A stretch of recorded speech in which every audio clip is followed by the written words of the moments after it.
Hello students, welcome you to my YouTube channel Self Study Help। Students, आज मैं आपको teach करने वाला हूँ क्लास 7 हिस्ट्री चैप्टर नंबर 2। और आज मैं आपको जिस बुक से पढ़ाने वाला हूँ नाम है न्यू लॉन्गमैन विस्टास। जैसा कि आप जानते हैं कि 6 to 8 के स्कूलों में, CBSE के स्कूलों में NCERT की जो ओरिजिनल बुक होती है वो कम चलती है और प्राइवेट पब्लिकेशन की जो बुक्स होती है वो ज़्यादा मात्रा में चलाई जाती है। तो मेरे पास जो बुक है वो आपका न्यू लॉन्गमैन विस्टास की बुक है। अगर आपके स्कूल में कोई और पब्लिकेशन की बुक पढ़ाई जा रही है या कोई और पब्लिकेशन की बुक चल रही है तो आप एक काम करें, मैंने अपने डिस्क्रिप्शन में अभी आपके मोबाइल के स्क्रीन पे मेरी फेसबुक आईडी और इंस्टाग्राम आईडी आ रही होगी। आप उस पर मुझसे जुड़ सकते हैं और उस पर अपने बुक के चैप्टर का PDF बना करके दे सकते हैं। मैं आपके बुक के चैप्टर का भी एक्सप्लेन कर दूंगा। नहीं तो डिस्क्रिप्शन में मैं लिंक दे दूंगा, वहां जा कर के आप मेरे पेज से जुड़ सकते हैं और अपने अपने अपने जिस भी पब्लिकेशन की बुक, जो भी बुक आपके स्कूल में पढ़ाई जाती होगी, मैं उसका उनके चैप्टर्स का, जिस चैप्टर का आप चाहेंगे एज़ पर योर चॉइस, मैं वो आपको एक्सप्लेन करके यूट्यूब पे अपलोड कर दूंगा और आप उसे देख सकते हैं।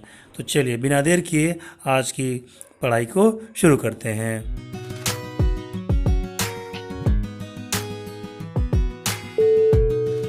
स्टूडेंट्स, आपकी जो पहली हेडिंग है वो आपकी है राइज ऑफ न्यू किंगडम्स। ठीक है, होता क्या है कि इसमें अब आपको जो पढ़ना है, ठीक है, वो मिडिवल हिस्ट्री की चीज़ें पढ़नी है। यानी कि 700 से लेकर के 700 CE से लेकर के और 1200 CE तक की जो भी घटनाएं हैं उसको आपको पढ़ना है। ठीक है, तो 700 के बाद होता क्या है कि जब मौर्यन डायनेस्टी ख़त्म हो जाती है तो उसके बाद से काल यानी कि गुप्ता डायनेस्टी शुरू होती है। और गुप्ता डायनेस्टी भी जब ख़त्म हो जाती है, गुप्ता डायनेस्टी के ख़त्म होने के बाद आपका नंबर आता है, तो कुछ ऐसा होता है कि गुप्ता डायनेस्टी तक ज़मीन दान करने की परंपरा थी। यानी जो लैंड होता था, जो ज़मीन, जो भूमि होती थी, ठीक है, राजा महाराजा लोग जो होते थे उसको दान कर दिया करते थे। जैसे 1 विलेज, 2 विलेज, 3 विलेज दान कर दिया। तो वो विलेज वाले भी, जो विलेज के जो मुखिया होते थे, जो हेडमैन होते थे, वो एक छोटे से राजा अपने आप को मानते थे। तो जो ग्राम दान यानी कि जो विलेज डोनेट करने की परंपरा थी, ठीक है, वो चलती रही। तो ऐसे करते करते बहुत सारे विलेज जो है कि डोनेशन में दे दिए गए और उनके जो विलेज वाले थे, जो विलेज के मालिक थे, वो छोटे मोटे राजा टाइप के हो गए। इस सिस्टम को, इस व्यवस्था को फ्यूडेटरीज कहा गया। फ्यूडेटरीज मतलब सामंतवादी व्यवस्था, यानी कि सामंत कहा गया, फ्यूडेटरीज कहा गया और उनको फ्यूडेटर कहा गया। तो हुआ ये कि ये जो फ्यूडेटर थे, जब 2 विलेज, 3 विलेज, 5 विलेज, 6 विलेज इनके अंडर हो जाते थे तो वो अपने आप को राजा समझने लगते थे। तो जो बड़ा राजा होता था, जिन्होंने उनको वो ज़मीन दान में दी गई होती थी, तो वो अपना रुतबा बढ़ाने के लिए, अपना लेवल बढ़ाने के लिए महाराजाधिराज, ठीक है, सम्राट, इन सब टाइटल को लगाते थे ताकि इनसे बड़े राजा हम दिखने शुरू हो जाएं, इनसे बड़े राजा हम दिखें।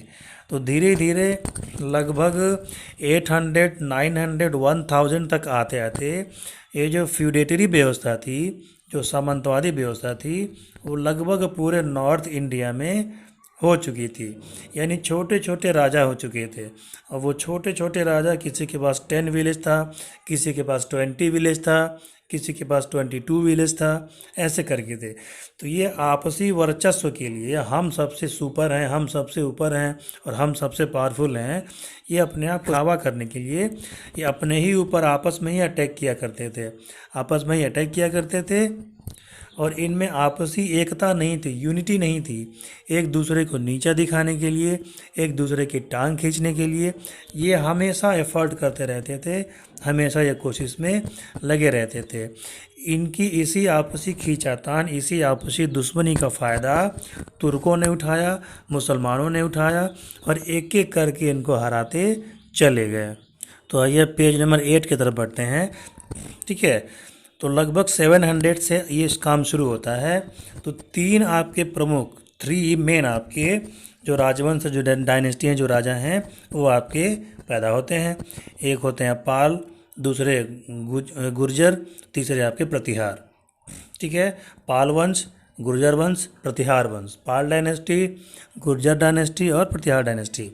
तो ये पाल, प्रतिहार और जो गुर्जर थे, ये आपके वेस्टर्न इंडिया के थे। वेस्टर्न इंडिया कहें तो आपका गुजरात हो गया, राजस्थान हो गया, दिल्ली का जो इलाका हो गया, इसको आप वेस्टर्न पार्ट में मानते हैं। And upper Gangetic valley, upper Gangetic valley का मतलब क्या होता है कि उत्तर प्रदेश, बिहार और बंगाल। ठीक है, उत्तर प्रदेश, बिहार और बंगाल। तो उस समय, जिस समय की ये बात है, जब राष्ट्रकूट, पाल, प्रतिहार जब राजा हुआ करते थे या इनके वंशज हुआ करते थे, तो उस समय यूपी, बिहार, बंगाल नाम तो था नहीं, तो उसको गंगेटिक वैली कहा जाता था। और जो उससे उससे अलावा एक जो आपका बहुत ही पावरफुल किंगडम था, उसका नाम था राष्ट्रकूट। तो ये आपके डेक्कन का इलाका कंट्रोल करते थे, डेक्कन ट्राइब का इलाका। यानी कि डेक्कन ट्राइब को आप कैसे समझ सकते हैं, महाराष्ट्र का इलाका, महाराष्ट्र और कर्नाटका और आंध्रा। ठीक है, इन तीनों के कुछ इलाके मिला करके डेक्कन ट्राइब की स्थिति बनती है। ठीक है, उसके बाद से अगर बात करें आप, तो एक और आपका बहुत ही पावरफुल किंगडम था, राजपूतों का किंगडम। ठीक है, तो राजपूतों का किंगडम आपका पूरे राजस्थान में फैला हुआ था। और ये भी अलग अलग राजा थे, कोई मेवाड़ का राजा था, कोई कहीं का राजा था, कोई कहीं का राजा था। इनमें भी आपस में यूनिटी नहीं थी, एकता नहीं थी, ये भी आपस में ही खींचातान किए रहते थे। उसके बाद से दिल्ली के आसपास, जिसका पुराना नाम ढिल्लिका था, वहाँ एक चाहमान वंश का राजा राज करते थे। चाहमान, जिसे आजकल आप चौहान भी कहते हैं। ठीक है, वो करते थे। और अगर साउथ इंडिया की बात करें, यानी कि आंध्रा और महाराष्ट्र से और आगे जाएं, साउथ की तरफ जाएं, ठीक है, जब एकदम आप इंडिया के साउथ में जाएंगे, तो साउथ में चोल नाम के किंग राजा राज करते थे, चोल वंश के, राजेंद्र चोल। ठीक है, नाम आपने सुना होगा। तो ये जो चोल वंश के राजा थे, वो साउथ में बहुत पावरफुल थे। गुर्जर, प्रतिहार जो आपके राजा थे, ये वेस्टर्न इंडिया में बहुत पावरफुल थे, सुपर पावर थे। पाल वंश के जो राजा थे, वो बंगाल और बिहार में बहुत पावरफुल थे। राष्ट्रकूट जो आपके थे, वो महाराष्ट्र और कर्नाटका के आसपास का जो डेक्कन ट्राइब है, वहाँ बहुत पावरफुल थे। तो ये कुछ आपके हिंदू किंगडम थे। ठीक है, ये हिंदू राजा थे, हिंदू किंगडम थे, जो मुस्लिमों के अटैक से पहले, ठीक है, गजनी और मोहम्मद गोरी के, तुर्कों और मुस्लिमों को के अटैक से पहले इंडिया में इनका राज था। अब आइए बढ़ते हैं अगले हेडिंग की तरफ। अगला जो आपका हेडिंग है वो है ट्रिपलेट स्ट्रगल। ठीक है, तो ट्रिपलेट स्ट्रगल को समझने के लिए आपको थोड़ा मैप पे जाना होगा, जिसके आप बहुत ही बेहतर तरीके से, अच्छे से आप इसको समझ पाएंगे। अब आप इस मैप को ध्यान से देखिए। जो येलो कलर में जो आपको दिखा रहा है, वो गुर्जर और प्रतिहार हैं। निश्चित रूप से आप देख पा रहे हैं कि ये वेस्टर्न इंडिया के पार्ट हैं। ये ईस्ट हुआ, ये वेस्ट हुआ, ये आपका ऊपर आपका नॉर्थ है, नीचे आपका साउथ है। और जब पाल को आप देखेंगे, तो आप पाल को आप जब देखेंगे, वायलेट कलर से जो आपको दिखा रहा है, तो ये पाल थे। तो निश्चित रूप से आपके बिहार और बंगाल का इलाका आता है यहाँ पे। और राष्ट्रकूट जो आप कहते हैं, आप देख रहे हैं कि महाराष्ट्र के ठीक नीचे हैं, ये महाराष्ट्र और कर्नाटका का बॉर्डर समझ लीजिए। तो यहाँ राष्ट्रकूट थे। गुर्जर, पाल, प्रतिहार और राष्ट्रकूटों में जो ट्रिपलेट संघर्ष हुआ था, जो लड़ाइयाँ होती थीं, तीनों चारों मिल के आपस में लड़ते थे। तो लड़ते किस लिए थे? बीच में आपको एक एरिया दिखाई दे रहा होगा जिसको मैंने सर्कल किया है, कन्नौज। कन्नौज जो आपका क्या था कि गंगा का प्लेन था, इंडो गंगेटिक प्लेन था। और कन्नौज की जो ज़मीन थी, जो अर्थ थी, जो भूमि थी, वो बहुत ही फर्टाइल थी।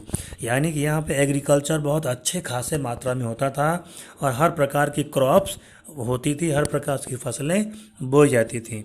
तो तब के ज़माने में कोई इंडस्ट्री तो थी नहीं, उद्योग धंधे तो थी नहीं, प्लांट या फैक्ट्रियाँ तो थी नहीं कि उद्योग धंधा करके हम कमाएंगे। तो तब कमाने का, पैसे टैक्स वसूलने का, लगान वसूलने का या राजाओं की आमदनी का सबसे जो मेन सोर्स था, वो आपका फसलों के ऊपर लगान लगाना था। जो एग्रीकल्चर प्रोडक्शन होता था उस पर लगान लगाते थे एग्रीकल्चर से ही उनका मेन जो है कि पूरा होता था, चाहे वो खाने पीने का खर्च हो, चाहे वो सेना के भोजन पानी की व्यवस्था हो, या राजा का अपना खजाना भरना हो। तो कन्नौज पे जिसका अधिकार होगा, कन्नौज जिसके कब्जे में होगा, तो आप देख रहे होंगे कि कन्नौज से हर जगह पहुंचना आसान था। कन्नौज से आप इधर वेस्टर्न में पहुंच सकते थे, कन्नौज से आप इधर ईस्ट साइड में पहुंच सकते थे, ऊपर नॉर्थ में जा सकते थे और नीचे साउथ में जा सकते थे, यानी एकदम मिडिल में कन्नौज आपका था। तो कभी कहीं किसी डायरेक्शन में पहुंचना होता, किसी आपको राजा के ऊपर अटैक करना होता, ईस्ट वेस्ट साउथ नॉर्थ कहीं भी, तो वहां से आप जा सकते थे। और ज़मीन बहुत फर्टाइल थी यहाँ की, इसीलिए लगभग कई सालों तक गुर्जर प्रतिहार, पाल और राष्ट्रकूटों में कन्नौज को लेकर के लड़ाइयाँ होती रहीं, कई सारे लड़ाई हुए, कई सारे युद्ध हुए। ठीक है, तो ट्रिपलेट स्ट्रगल तो मैंने आपको समझा दिया, अच्छे तरीके से मैंने आपको मैप से समझा दिया। अब आइए आगे बढ़ते हैं और यहाँ देखते हैं अब इन जो भी आपके डायनेस्टीज़ थे उनके बारे में आपको एक एक करके डिटेल में पढ़ना है। तो सबसे पहला आपका नंबर आता है गुर्जर प्रतिहार का। गुर्जर प्रतिहार को प्रतिहार से के नाम से भी जाना जाता है, और इनकी जो मिलिट्री स्किल थी, जो लड़ाई युद्ध करने की जो शैली थी, वो बहुत ही पावरफुल थी। और ये वेस्टर्न इंडिया के मेन पावर थे, बहुत ही शक्तिशाली ये राज्य था, स्टेट था वेस्टर्न का। ठीक है, और ये इमरजेंस में कब आए, ये सत्ता में कब, ये पावर में कब आए, तो लगभग 8th सेंचुरी में, यानी 800। तो आज आपका 2021 है, यानी कि 1200 ईयर्स पहले, 1200 ईयर्स पहले ये वेस्टर्न इंडिया में एक बहुत ही पावरफुल किंगडम बन गए, पावरफुल स्टेट बन गया। ठीक है, नागभट्ट एक नाम का राजा था। ठीक है, नागभट्ट ने अरब इंक्लूजन्स को सिंध और राजस्थान से रोका। ठीक है, उसके बाद से उसके जो सक्सेसर थे, यानी उसके बाद में आने वाले जो राजा थे, उन्होंने धीरे धीरे मालवा, ठीक है, राजपूत गुजरात, राजपूताना गुजरात, इन सब से भी लड़ाइयाँ की, और धीरे धीरे करके इन्होंने अपना राज्य बहुत सारा बढ़ा लिया। ठीक है, मिहिर भोज नाम का एक राजा हुआ करता था। ठीक है, वो सबसे पावरफुल, सबसे मेन, सबसे शक्तिशाली राजा था, सबसे प्रतापी राजा था इस कुल का, इस डायनेस्टी का। ठीक है, मिहिर भोज के लीडरशिप में, ठीक है, इनका जो टेरिटरी थी, इनका जो किंगडम था, वो ईस्ट में बंगाल तक था, पंजाब तक था, अवध तक था, मालवा तक था और गुजरात तक था। यानी इतने जो स्टेट थे, इतनी जगहें इन्होंने जीत ली थी। बंगाल को जीत लिया था, पूरा पंजाब, पूरा अवध, अवध मतलब यूपी। ठीक है, उस ज़माने में अवध मतलब यूपी से आप ले लीजिए। मालवा ये भी आपका गुजरात का ही पार्ट था, और गुजरात वेस्ट में पूरा इन्होंने क्या रखा था, तो कब्जा कर रखा था। अब आते हैं पाल पे। पाल जो वंश का था, पाल वंश के जो आपके राजा थे, जो पाल किंगडम था, ये मेनली आपको कहा था तो बंगाल में था। और पाल किंगडम की इस्टेब्लिशमेंट कब हुई, स्थापना इनका कब हुआ, तो इनकी इस्टेब्लिशमेंट करने वाला था गोपाल नाम का राजा, जो 750 में इसने इस किंगडम को बनाया था। 750 यानी गुर्जर प्रतिहार से पहले पाल स्थापित हो गए थे। ठीक है, ये पूरे बंगाल में और बिहार के कुछ हिस्से में इनका राज, इनका किंगडम था।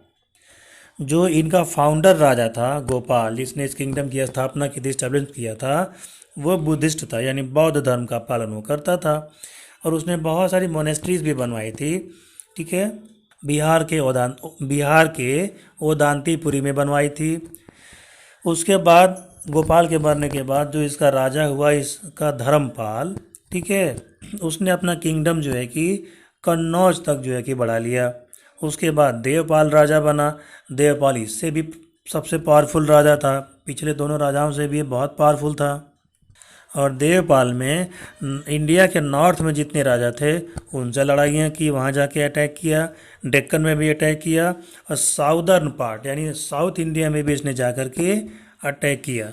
वो भी एक बुद्धिस्ट था, तो बुद्धिस्ट होने के नाते इसने महाविहार बनवाया था। महाविहार मतलब जो बुद्धिस्ट थे, जो बौद्ध भिक्षु थे, उनके रहने के लिए उन्होंने जगह बनवाई थी। और विक्रमशिला नाम की इसने यूनिवर्सिटी बनाई थी, इसमें देश विदेश के लोग पढ़ने आते थे।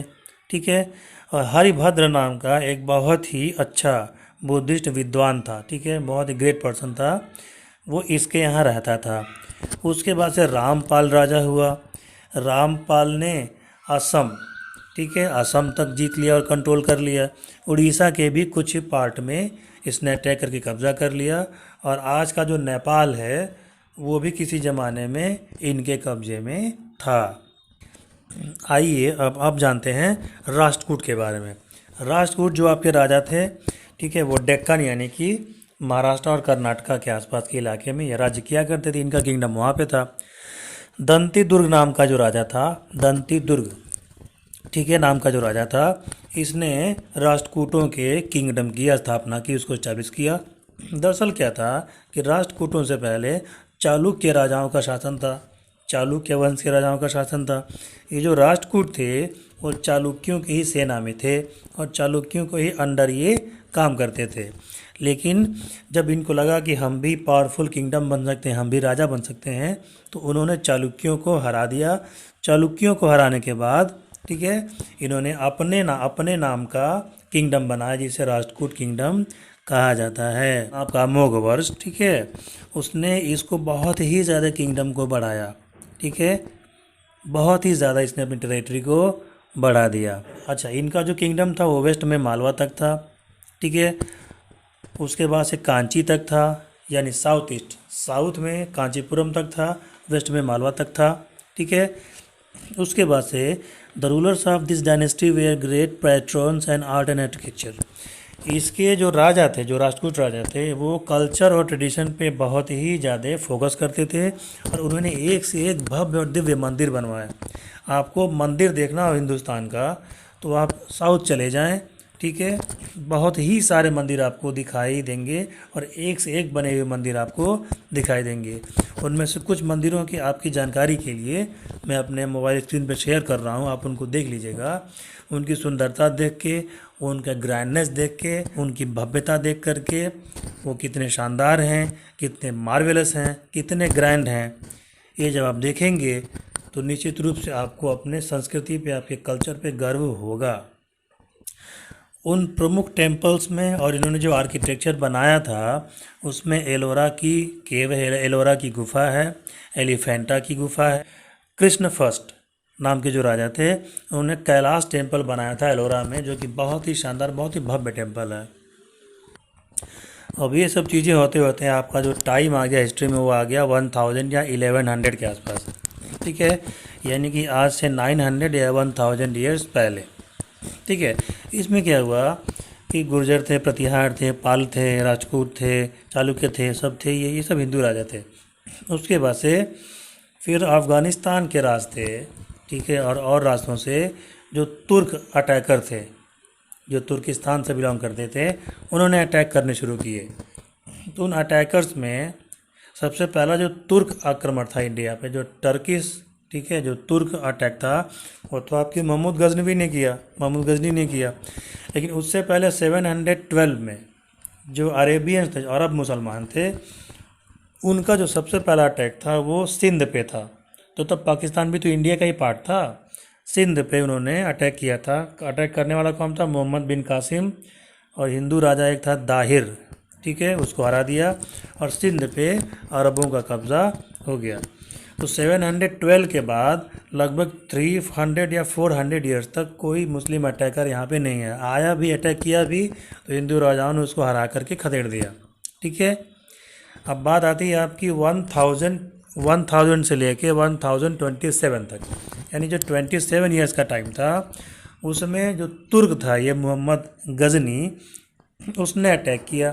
तो उसके जो अटैक करने का मेन रीज़न ये था कि यहाँ के जो मंदिर थे, ठीक है, उस समय इंडिया को सोने की चिड़िया कहा जाता था।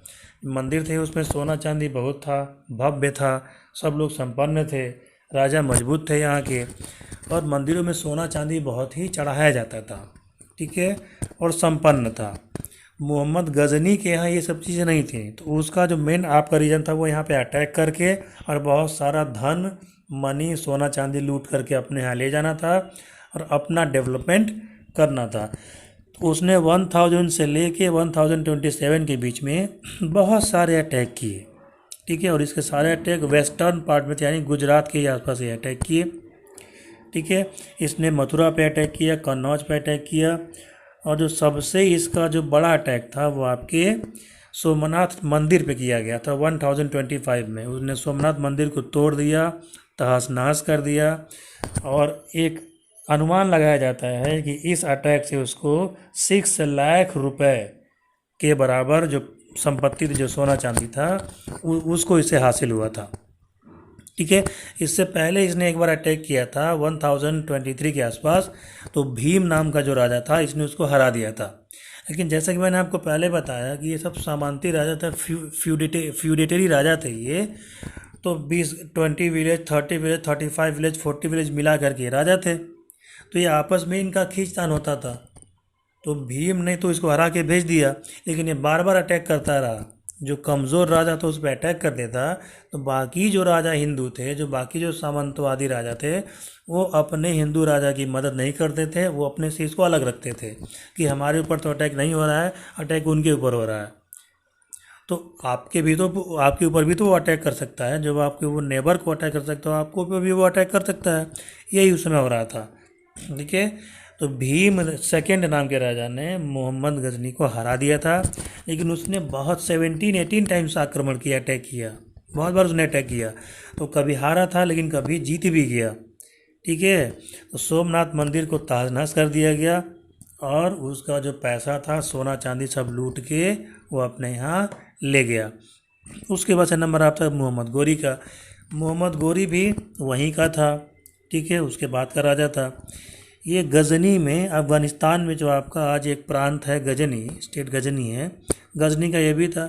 इसका भी इंटेंशन वही था कि भाई इंडिया में आएंगे, अटैक करेंगे और लूट करके सामान ले जाएंगे। ठीक है।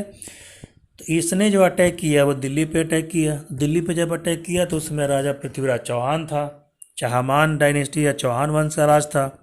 ठीक है। तो इसने 17 टाइम अटैक किया, और 17 टाइम अटैक किया तो पृथ्वीराज चौहान ने इसको कई बार हराया। ठीक है। तराइन का वार हुआ। तराइन नाम की जगह पे 1191 में पहला, ठीक है, वार हुआ। इसने छोटे मोटे अटैक तो बहुत किए, बड़ा इसने जो अटैक किया 17 टाइम ये हारा। ठीक है। बड़ा इसने जो पहला अटैक किया वो 1191 में किया। तो इसमें भी मोहम्मद गोरी को पृथ्वीराज चौहान ने बुरी तरीके से हरा करके खदेड़ दिया। लेकिन जब वो भागते थे, जब मोहम्मद गोरी अपना भागता था यहाँ से, तो पीछा करके उसको वहीं मार डालना चाहिए था। लेकिन हमारे जो राजपूत राजा थे वो निहत्थों पे वार नहीं करते थे। यानी आप अगर भाग रहे हैं मैदान छोड़ के, तो आपको दौड़ा करके मारा नहीं जाता था। गलती हुई इतिहास में ना, नहीं ऐसा करना चाहिए था। उसको वहीं ख़त्म कर दिए होते तो वो 17 टाइम अटैक करने के लिए ज़िंदा रहता ही नहीं। तो जब मोहम्मद गोरी की दाल नहीं गली तो उसने क्या किया कि पृथ्वीराज चौहान एक लड़की से प्रेम करते थे, एक राजकुमारी से प्रेम करते थे। ठीक है। और उनके फादर का नाम था जयचंद। जयचंद क्या थे? तो एक गढ़वाल वंश के राजा थे। लड़की कौन थी? संयोगिता। तो संयोगिता को पृथ्वीराज चौहान भगा करके ले गए, और उस ज़माने में इन्होंने लव मैरिज कर लिया। अब इससे जो जयचंद थे गढ़वाल वंश के राजा, वो नाराज़ हुए, उनके शान में बट्टा लग गया। ठीक है। वो पृथ्वीराज चौहान से बदला लेना चाहते थे। मोहम्मद गोरी भी किसी ऐसे ही को खोज रहा था कि भाई जो हमको अंदर से मदद दे दे। तो अब जयचंद साहब ने क्या किया कि मोहम्मद गोरी से मिल गए और अंदर की सारी जानकारी मोहम्मद गोरी को दे दी। और जयचंद भाई साहब ने अपनी आर्मी भी मोहम्मद गोरी को दे दी, और दोनों ने मिल के अटैक किया पृथ्वीराज चौहान पे। तो जब अंदर की सारी जानकारी बाहर लीक हो जाएगी तो खतरा तो बनेगा ही। उस वार में जो 1192 में हुआ था, तराइन का सेकेंड वार, उसमें किसी तरह मोहम्मद गोरी ने पृथ्वीराज चौहान को हरा दिया। फिर उसके बाद से जयचंद को वहाँ का राजा बनाया गया, और 1194 में जयचंद को भी हरा के, ठीक है, मोहम्मद गोरी ने दिल्ली पर कब्जा कर लिया। पृथ्वीराज चौहान मरने से पहले अपना जो किंगडम था वो बहुत उसने बढ़ा लिया था। महोबा के बाद आपका बुंदेलखंड और गुजरात, इन पे इसका कंट्रोल था। ठीक है। और 1192 में तो हार गया, उसके बाद फिर वो मर ही गया। मोहम्मद गजनवी के साथ एक और ट्रेवलर इंडिया आया था, अल बरूनी ने एक बुक लिखा था किताब अल हिंद। तो किताब अल हिंद में इसने महमूद गजनवी के बारे में बहुत सी चीज़ें बताई और लड़ाइयाँ हुई, वार हुआ, उसका भी इसने जिक्र किया। ये यहाँ पे 1017 से लेके 1030 तक रहा। इसने संस्कृत सीखा और इंडियन फिलॉसफी का अध्ययन किया, पढ़ाई की, यहाँ के रिलीजन की पढ़ाई की, भगवद गीता पढ़ा, विष्णु पुराण पढ़ा, ठीक है, कपिल शंख्य नाम की पुस्तक पढ़ी, पतंजलि का अध्ययन किया, बहुत सारी चीज़ें उन्होंने इसके बारे में लिखी। उसके बाद से नंबर आता है आपका चोल डायनेस्टी का। ये जो चोल डायनेस्टी आपकी थी, ठीक है, वो साउथ इंडिया के सबसे पावरफुल किंगडम में से एक था। अगर बात करें टेरेटरी की, तो आजकल जो आपका तमिलनाडु और कर्नाटका है वो मिला दिया जाए तो उस समय इस इतने बराबर उनके पास ज़मीन थी, यानी तमिलनाडु और कर्नाटका पे इनका कब्जा था। तंजौर को इन्होंने अपनी कैपिटल बनाया था। वो 850 में चोल डायनेस्टी उभर करके आई, ठीक है। विजयालय नाम का जो राजा था उसने तंजौर पे अटैक करके उसको कब्जा कर लिया। फिर इसके बाद से राजेंद्र फर्स्ट इस डायनेस्टी का सबसे प्रतापी, सबसे शानदार, सबसे महान राजा था, सबसे ग्रेट किंग राजेंद्र फर्स्ट था। राजेंद्र फर्स्ट राजा कब बना? 1985 में बना और 1044 तक ही इसने राज किया, यानी कि लगभग 50 ईयर से ज़्यादा इसने राज किया। और इसके डायनेस्टी में, इसके राजा होने में, ठीक है, साउथ ईस्ट इंडिया, श्रीलंका, जावा, सुमात्रा तक इसके बिजनेस हुआ करते थे। श्रीलंका में जावा, सुमात्रा आपके दो आइलैंड है, किसके? इंडोनेशिया के। तो इंडोनेशिया तक इसका जो साउथ ईस्ट जितने कंट्रीज़ हैं उसमें इसका क्या होता था? बिजनेस होता था, ठीक है। राजेंद्र चोल फर्स्ट ने चेर को, ठीक है, मदुरई को, ठीक है, श्रीलंका तक उसने अटैक किया, श्रीलंका में भी जाके राजाओं को हराया, ठीक है। और चोलमंडलम, महामडी इसकी टाइटल ली। राजेंद्र फर्स्ट ने नहरें बनवाए, कैनाल्स बनवाए, टैंक्स बनवाए, डैम बनवाए, वेल बनवाए और अपने, ठीक है, अपने लोगों के लिए बहुत सारे काम किए ताकि इसकी प्रजा को, इसके राज्य में रहने वाले लोगों को कोई कष्ट न हो। इनके पास बहुत ही पावरफुल आर्मी भी थी। इनकी जो आर्मी थी उसमें कैकोलास थे, यानी जो स्ट्रॉन्ग आर्म थे, फिर सेंगुलर थे जो कि भाले लेके चलते थे, फिर कमांडर्स थे, महामंडलानी जो का कुछ को कहा जाता था, ठीक है। रैंक जैसे नायक थे, नायक सेनापति जो थे उनका अलग रैंक था, महामंडल नायक उनको कहा जाता था, ठीक है। Chola under Rajendra control the Coromandel and Malabar coast. Malabar coast मतलब केरल और कोरोमंडल का मतलब हो गया आपका ईस्ट। तो कोरोमंडल तट और मालाबार तट पे भी और बे ऑफ बंगाल पे भी राजेंद्र चोल का कब्जा था। इतना बड़ा पावरफुल किंगडम था आपका। अब अगली हेडिंग आपकी है चोल एडमिनिस्ट्रेशन, यानी कि चोल जो थे वो राज्य कैसे करते थे, पब्लिक एडमिनिस्ट्रेशन कैसे करते थे, उनकी व्यवस्था क्या थी, गवर्नमेंट सिस्टम कैसे चलाते थे। तो जो चोल आपका एम्पायर था वो मंडल में क्या था? बटा हुआ था। और मंडल का कॉन्सेप्ट तो आपका आज भी है। आज भी गोरखपुर आपका अलग मंडल है, प्रयागराज आपका अलग मंडल है, ठीक है। आपके यूपी की अगर मैं बात करूँ तो यूपी में कितने मंडल हैं? 18 मंडल हैं। मंडल मतलब कुछ डिस्ट्रिक्ट मिला के उसको मंडल कहते हैं, ठीक है। उसके बाद से ये मंडल में ये डिवाइडेड थे और जो प्रोविंस आपका था वो वलंडू यानी कि डिस्ट्रिक्ट में डिवाइडेड था। तो देखिए डिस्ट्रिक्ट का कॉन्सेप्ट तो आपको आज भी दिखाई देता है। आप जिस भी स्टेट से मेरा वीडियो देख रहे होंगे, इंडिया के जिस कोने से आप मेरा वीडियो देख रहे होंगे, तो आप भी किसी न किसी डिस्ट्रिक्ट में रहते ही होंगे। तो ये कॉन्सेप्ट वहीं से था, ठीक है। और डिस्ट्रिक्ट के बाद जो गांव होते थे उनको नाडु कहा जाता था। जैसे तमिलनाडु मतलब तमिलों का घर, ठीक है, ये होता था। The village was primary unit of society. जो गांव थे, विलेज थे, वो सोसाइटी के पहली यूनिट थे और पॉलिटी के भी थे, ठीक है। कुरम्स, उनको कुर्रम्स कहा जाता था। The village assemblies head society together through it's unique features of autonomy, self sufficiency. और ये जो विलेज थे वो सेल्फ सफिशिएंट थे और ये मीटिंग भी करते थे, इनकी सभा भी होती थी, ठीक है। और ये सब ऑटोनोमस थे, यानी अपने अपने में स्वतंत्र थे और कहीं कोई दिक्कत नहीं थी। एक सभा थी, महासभा थी, ठीक है। और नगरम था। छोटे कुछ गांवों को मिला के नगरम कहा जाता था। और चोल जो क्या करते, किसी सब्जेक्ट पे अगर उनको मीटिंग करनी होती थी तो एक सभा होती थी, एक महासभा होती थी। महासभा पूरे चोल एम्पायर के बेसिस पे होती थी, और सभा जो होती थी वो कुछ गांवों को मिला करके होती थी। और उसमें जो ब्रह्मदेय जिनको कहा जाता था, जिन गांवों को ब्राह्मणों को दान किया जाता था, उनको उन्हीं के लिए छोड़ दिया जाता था, उनको ब्रह्मदेय कहा जाता था। ठीक है। The Nagaram was an assembly of local merchants. जो नगरम था वो क्या था कि मर्चेंट यानी कि बिजनेसमैनों का क्या था, एक समूह था। वो अपनी बात राजा के सामने कभी भी रख सकते थे।